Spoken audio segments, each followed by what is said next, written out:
Bismillahirrahmanirrahim. Assalamu alaikum dear students. My name is Aisha Salim. I hope you all are fine and doing well. Today in this lecture we are going to perform learning activity 2 and achieve skill 9.13.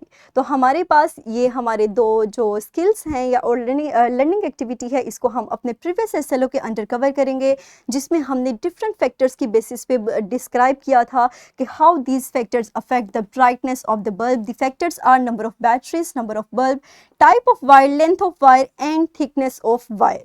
So हम चलते हैं अपनी skill 9.13 की तरफ, in which we have to assemble and operate a tripwire security alarm system using simple items. So यहाँ पे हमारे पास skill sheet है, यहाँ पे आपको procedure दिया गया है और कुछ questions दिए गए हैं. आप उस procedure को follow करते हुए आप अपने ट्रिप अलार्म को बनाइए और उसके बाद आप यहाँ पे दिए गए क्वेश्चन के आंसर्स कीजिए. अपने अलार्म को बनाने के लिए आप हेल्प ले सकते हैं इस वीडियो की, जिसका लिंक आपको यहाँ पे दिया गया है. इस वीडियो को देखिए और उसकी मदद से आप अपने अलार्म को बनाइए.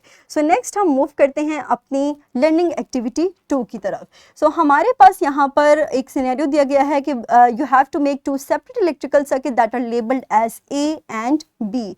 Use long conducting wires in circuit A and 4 times short conducting wire in circuit B. You have to make sure that all the other factors are same. उसके बाद आप कंपेयर करेंगे इसकी ब्राइटनेस को. और हमने अपने प्रीवियस फैक्टर्स के लेक्चर्स के अंदर स्टडी किया था कि किस तरह हमारे पास लेंथ ऑफ वायर अफेक्ट करती है बल्ब की ब्राइटनेस को. तो हम उसी की बुनियाद पर अपनी इस क्वेश्चन का आंसर देंगे कि हमारे पास जो सर्किट ए है जिसमें लॉन्ग कंडक्टिंग वायर है, उसका बल्ब लेस ब्राइटर होगा because long wires have greater resistance as compare to the short wires.